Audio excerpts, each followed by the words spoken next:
welcome to SDKM Animation YouTube channel. This is the 9th part of your first lesson which is solid state. So हमने previous video lecture में क्या discuss किया था, पहले तो हम उसको ओवरलुक करेंगे, देन हम अपने मेन टॉपिक पे स्विच करेंगे। तो देखिए, हमने प्रीवियस वीडियो लेक्चर में इम्प्योरिटी डिफेक्ट इस टॉपिक से स्टार्ट किया था। ठीक है, इम्प्योरिटी डिफेक्ट क्या होती है, देन उसके हमने दो टाइप्स पढ़े थे। पहला तो सब्स्टिट्यूशनल इम्प्योरिटी डिफेक्ट, एंड इसे डिफेक्ट में हमने और एक डिफेक्ट कवर किया था जो कि था वैकेंसी थ्रू एलियोवैलेंट इम्प्योरिटी। ओके, ये भी टॉपिक हमने कवर किया था। देन आफ्टर दैट सेकंड जो टाइप था इंटरस्टिशियल इम्प्योरिटी डिफेक्ट, ये हमने इम्प्योरिटी डिफेक्ट इस टॉपिक में कवर किए थे। देन देखिए, जो आपका थर्ड टाइप था नॉन स्टैइक्योमेट्रिक डिफेक्ट, इसको भी हमने कवर किए थे। एंड उसके जो दो टाइप्स है, पहला is the metal deficiency defect and second one is the metal access defect. Okay, तो ये सभी टॉपिक्स हमने प्रीवियस वीडियो लेक्चर में कवर करके रखे हैं। डिस्क्रिप्शन में इसकी लिंक है। सो पहले तो ये वीडियो लेक्चर देख लीजिए, because of most important topic है ये आपके एग्जाम पॉइंट ऑफ व्यू से। देन देखिए, अपने हम मेन टॉपिक पे ऊपर जाते हैं जो कि है इलेक्ट्रिकल प्रॉपर्टीज ऑफ सॉलिड। ठीक है, तो देखिए इलेक्ट्रिकल प्रॉपर्टीज ये सॉलिड कैसे शो करेंगे। यहाँ पे देखिए, जो आपका सॉलिड है हमें इसको 3 कैटेगरीज में डिवाइड करना है। पहले तो पहला आपका कंडक्टर होगा, सेकंड इज इंसुलेटर होगा, and third word is the semi conductor होगा। ठीक है, तो देखिए ये टॉपिक देखने से पहले इलेक्ट्रिसिटी क्या होती है, वो जनरेट कैसी होती है, उसको पहले हम यहाँ पे कवर करेंगे। ठीक है, तो देखिए,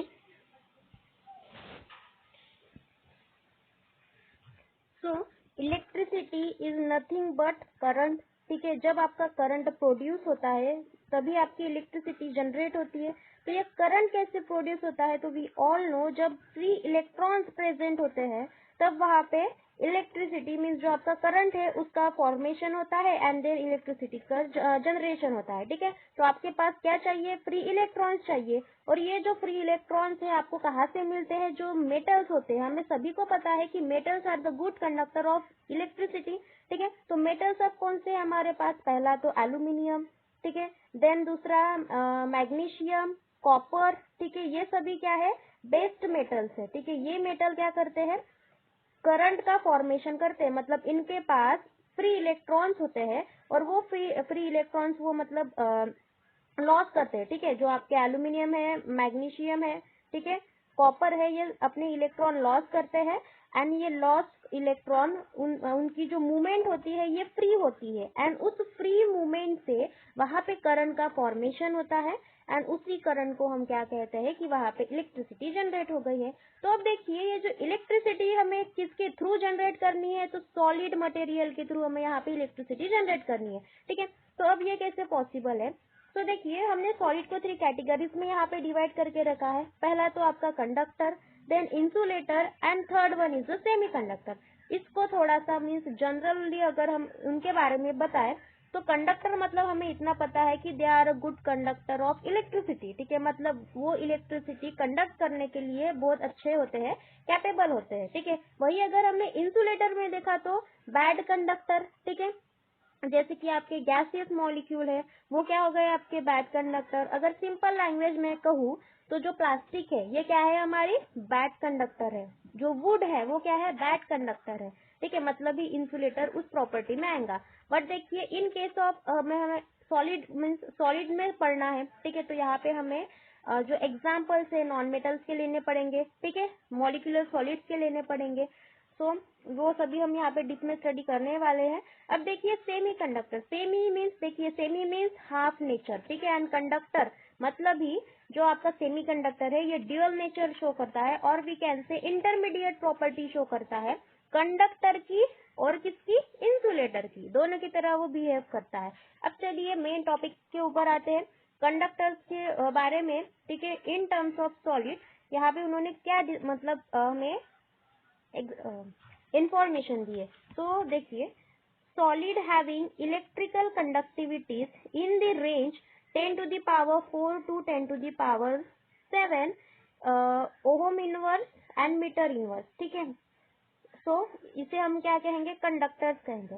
तो देखिए, जो कंडक्टर की रेंज होती है, ठीक है, वो रेंज कितनी है हमारे पास, 10⁴ to 10⁻⁷। ठीक है, अगर आपको इतनी रेंज मिली कंडक्टिविटी की, ठीक है, इलेक्ट्रिकल कंडक्टिविटी की इतनी अगर रेंज दिखी तो वो क्या हो गए, आपके कंडक्टर्स हो गए। क्लियर है इतना?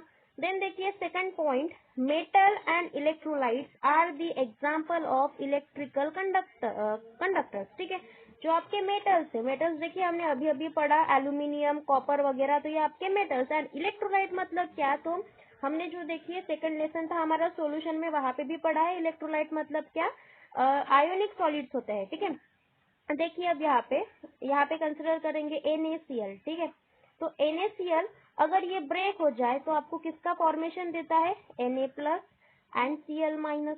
ठीक है, तो ये क्या हो गया आपका, आयोनिक सॉलिड हो गया। ठीक है, क्लियर है इतना? अब देखिए यहाँ पे, metal conduct electricity by the movement of electron, while electrolyte conduct electricity by the movement of ion. ठीक है, 1 मिनट, यहाँ से थोड़ा इसको कट कर देंगे।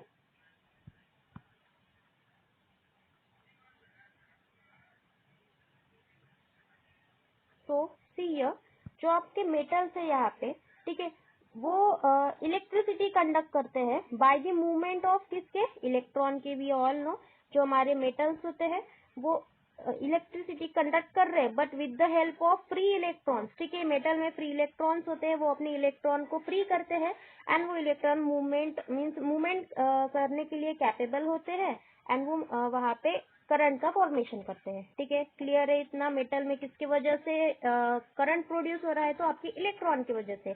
वही अगर मैं इलेक्ट्रोलाइट में देखूं तो इलेक्ट्रोलाइट जो होते हैं वो इलेक्ट्रिसिटी कंडक्ट करते हैं, बट किसके मूवमेंट से, तो जो आयंस प्रेजेंट है वहां पे उनके मूवमेंट से वहां पे आपकी इलेक्ट्रिसिटी कंडक्ट होती है। ठीक है, आयंस मतलब ही क्या, बेस्ट एग्जांपल अगर हमने सॉलिड क्रिस्टल का कंसिडर किया तो जो NaCl है आपका, ठीक है, ये अगर ब्रेक हो जाए, डिसोसिएट हो जाए, तो वो Na plus and Cl minus. ठीक है, और यहाँ पे इलेक्ट्रॉन का भी फॉर्मेशन होगा। ठीक है, और वी कैन से जो ये आपके आयंस है, दो ions Na plus and Cl minus, ये दो आयंस कैपेबल होंगे मूवमेंट और इलेक्ट्रिसिटी प्रोड्यूस करने के लिए, उनके कंडक्शन के लिए। ठीक है, क्लियर है इतना? देन देखिए इंसुलेटर क्या होता है। इन इंसुलेटर वहां पे भी हमें उनका जो इलेक्ट्रिकल कंडक्टिविटी की रेंज है वो मतलब पढ़नी है। ठीक है, देखिए ध्यान में रखिएगा, मतलब ये जो आपकी 3 टॉपिक्स है यहाँ पे, इंसुलेटर, सेमीकंडक्टर एंड कंडक्टर्स, वहां पे आपकी जो पहली लाइन होंगी वहां पे आपको इलेक्ट्रिकल कंडक्टिविटी यही मतलब आपको बताना है। ठीक है, मतलब कितनी इलेक्ट्रिकल कंडक्टिविटी होंगी उनकी। देखिए अब यहाँ पे इन insulator, solid having low electrical conductivity in the range of 10 to the power 20 to 10 to the power minus 10, ठीक है, per ohm per metre are called as insulator. ठीक है, देखिए इंसुलेटर की जो इलेक्ट्रिकल कंडक्टिविटी है वो कितनी है, उसकी range 10 to the power -20 to 10 to the power -10 इतनी है। ठीक है, देखिए निगेटिव में है, और ध्यान में रखिएगा हमेशा जो इंसुलेटर की जो इलेक्ट्रिकल कंडक्टिविटी रेंज होती है ये कितनी होती है, निगेटिव में ही होती है। ठीक है, 20 टू 10, ठीक है, in terms of negative. Then देखिए most non metal and molecular solid belonging to this category, we all know. ठीक है, देखिए जो नॉन मेटल्स होते हैं वो इंसुलेटर्स होते हैं। ठीक है, जैसे नॉन मेटल अगर हम कंसिडर करें तो आपके जो गैसेस मॉलिक्यूल्स है, ठीक है, वो क्या शो करते हैं, इंसुलेटर की प्रॉपर्टी शो करते हैं। ठीक है, bad conductor of heat and electricity होते हैं वो। ठीक है, एंड मॉलिक्यूलर सॉलिड में अब देखिए नॉन मेटल में अगर हमने एक एग्जांपल कंसिडर किया तो जो आपके हाइड्रोजन गैस है, क्लोरीन गैस है, ठीक है, ये गैसेस जो है वो क्या है आपके बैड कंडक्टर ऑफ इलेक्ट्रिसिटी, मतलब ही इंसुलेटर। एंड वही अगर मॉलिक्यूलर सॉलिड का एग्जांपल लिए तो आपका जो बेस्ट एग्जांपल है वो है वाटर का। ठीक है, वो है आपका molecular solid. Okay, then after that semiconductor में आइए। In semiconductor solid having electrical conductivity in the range of 10 to the power -6 to 10 to the power 4 per ohm per meter are semiconductors। ठीक है, देखिए यहाँ पे हमें इलेक्ट्रिकल कंडक्टिविटी, ठीक है, मतलब उनकी कंडक्टिविटी रेंज कितनी है, कंडक्टेंस की रेंज कितनी है सेमी सेमीकंडक्टर में तो देखिए पहली तो रेंज हमें दिखाई दे रही है 10⁻⁻⁶ की, मतलब वो किसकी तरह बिहेव कर रहा है यहाँ पे, जो आपका इंसुलेटर है उसकी तरह। ठीक है, देखिए इंसुलेटर की निगेटिव में थी तो ये पहले इंसुलेटर। देन देखिए दूसरी क्या है टर्म 10⁴। ठीक है, मतलब ये प्लस वैल्यू है, तो आपका जो कंडक्टर था वो पॉजिटिव में ही वैल्यू शो कर रहा है। तो ध्यान से देखिएगा यहाँ पे जो आपकी सेमीकंडक्टर है ये यहाँ पे इंटरमीडिएट रेंज या फिर इलेक्ट्रिकल कंडक्टिविटी शो कर रही है। किसकी इंटरमीडिएट, तो आपके जो कंडक्टर्स है एंड इंसुलेटर्स है उनके इंटरमीडिएट वो प्रॉपर्टी शो कर रही है। ठीक है, क्लियर है इतना। So this range is the intermediate between conductors and insulator. ठीक है, तो ये रेंज आपकी जो है, ठीक है, ये वाली जो रेंज है वो किसके इंटरमीडिएट है, तो आपके कंडक्टर्स एंड इंसुलेटर के इंटरमीडिएट है। इसके बेस्ट एग्जांपल है आपका मेटालॉइड्स। ठीक है, मेटालॉइड्स इंटरमीडिएट प्रॉपर्टी शो करते हैं। हम पढ़ते हैं जो मेटल एंड नॉन मेटल का मींस कॉम्बिनेशन, और वी कैन से इंटरमीडिएट जो होता है उन्हें हम क्या कहते हैं, मेटालॉइड्स कहते हैं। एंड उसके अगर हमने एग्जांपल्स देखे तो सिलिकॉन, जर्मनियम, ठीक है, ये सभी क्या है, मेटालॉइड्स है हमारे। क्लियर है इतना। तो ये हो गया आपकी इलेक्ट्रिकल प्रॉपर्टी। सो इसके बाद अब हमें पढ़ना है बैंड थियरी क्या होती है। ठीक है, सो बैंड थियरी पढ़ने से पहले कुछ यहाँ पे बेसिक टर्म्स है उसको हम पहले तो क्लियर करेंगे। पहले तो हमें यहाँ पे पढ़ना है कि बैंड्स क्या होते हैं। ठीक है, बैंड थियरी बाद में पढ़ेंगे, आप पहले देखिए बैंड्स क्या होते हैं। सो यहाँ पे हमने सिंपली बैंड्स की एक डेफिनेशन लिखी कि जो closely spaced electronic energy levels होती है उन्हें हम क्या कहते हैं, बैंड कहते हैं। अब ये कैसे, तो ध्यान से पढ़िएगा। यहाँ पे मैंने कुछ देखिए, ये आपका एक एटम है। ठीक है, मतलब मैंने एक क्रिस्टल का या फिर एक मॉलिक्यूल का मैंने यहाँ पे एटम कंसिडर किया है। ठीक है, और वी कैन से एलिमेंट। अब यहाँ पे एलिमेंट हम कंसिडर करेंगे सोडियम का। ठीक है, Na, तो ये आपका सोडियम का एक एटम है और यहाँ पे उसकी ये एनर्जी लेवल्स है। ठीक है, तो इस एनर्जी लेवल्स पे आपके इलेक्ट्रॉन्स प्रेजेंट होंगे। देखिए यहाँ पे इलेक्ट्रॉन्स बैंड गैप पे सॉरी एनर्जी लेवल पे आपके इलेक्ट्रॉन्स प्रेजेंट है। ठीक है, ऐसे किसके, सोडियम मेटल के। तो अब देखिए जो आपकी ये एनर्जी लेवल है, ठीक है, ये आपकी क्या है, एनर्जी लेवल। सो इस एनर्जी लेवल अगर ये मतलब बिल्कुल क्लोजली हो जाए, ठीक है, मतलब अगर ये एक दूसरे के बिल्कुल ऐसे क्लोज आ जाए, ये आपकी जो एनर्जी लेवल्स है ये एक दूसरे के ऐसे क्लोज आ जाए तो वहां पे एक बैंड का फॉर्मेशन होता है। ठीक है, अब देखिए ये एनर्जी लेवल ऐसे क्लोज आ रही है। ठीक है, ये ऐसे, तो ध्यान से देखिएगा आपको यहाँ पे एक बैंड का फॉर्मेशन हो रहा है। ठीक है, तो इसी का मतलब होता है कि जो एनर्जी लेवल क्लोजली स्पेस्ड होते हैं एक दूसरे के साथ, ठीक है, electronic energy level are closely spaced, तो उस वहां पे एक बैंड का फॉर्मेशन होता है। ठीक है, और ये बैंड है आपकी। ठीक है, क्लियर है इतना। अब देखिए जो ये बैंड्स है उसके दो टाइप्स है। ठीक है, पहली तो आपकी वैलेंस बैंड एंड दूसरी आपकी कंडक्शन बैंड। तो देखिए इनको अच्छे से क्लियर करेंगे। यहाँ पे वैलेंस बैंड क्या है एंड कंडक्शन बैंड क्या है। सो पहले तो एक बेसिक टर्म से मैं आपको समझाऊंगी कि valence band and conduction band में डिफरेंस क्या है। तो देखिए ये आपका एक एटम है यहाँ पे। ठीक है, ये आपका एक एटम है यहाँ पे और ये इसकी एनर्जी लेवल्स है इस एटम्स की।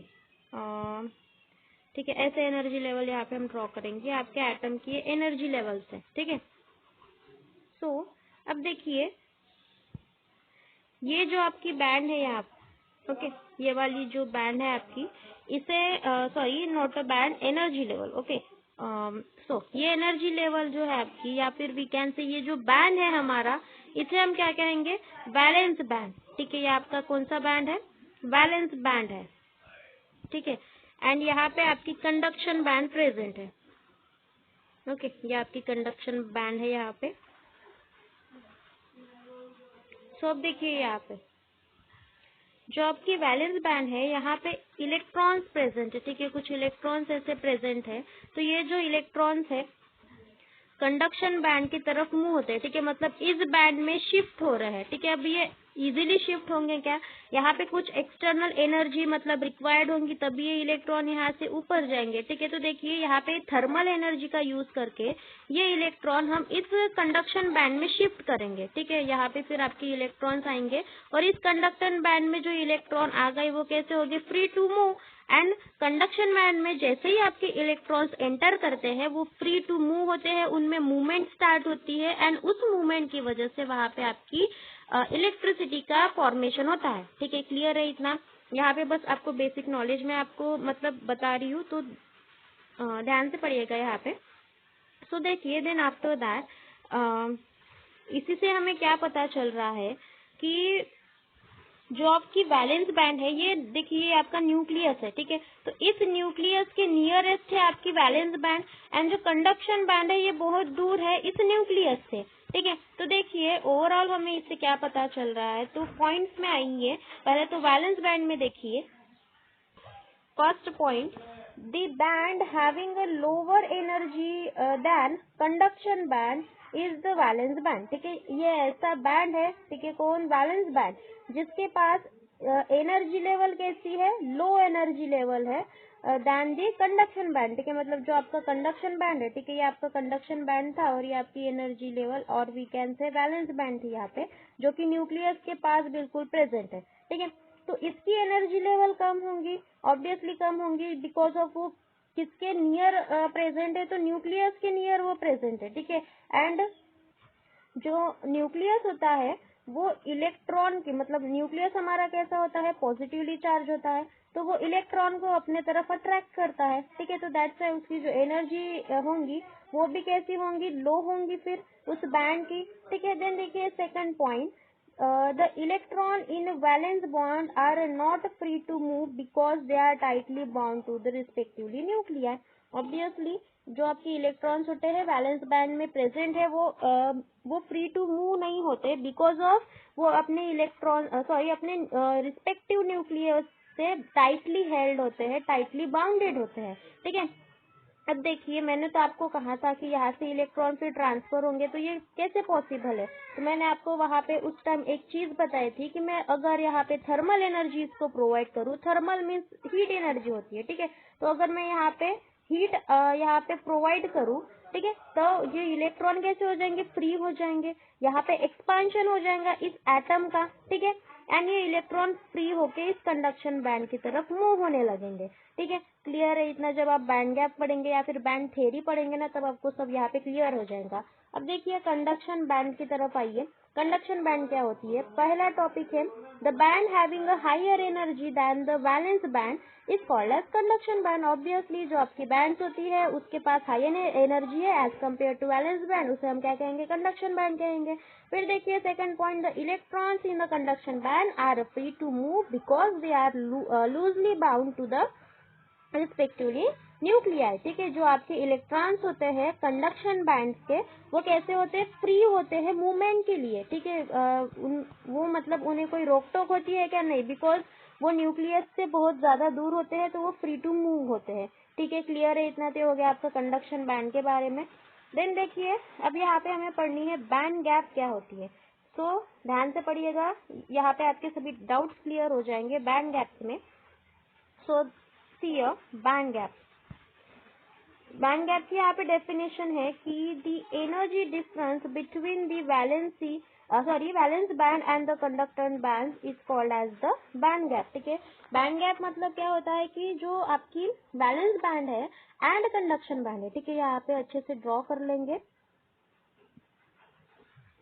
सो देखिए ये आपकी वैलेंस बैंड एंड ये आपकी conduction band. Okay, this is the conduction band.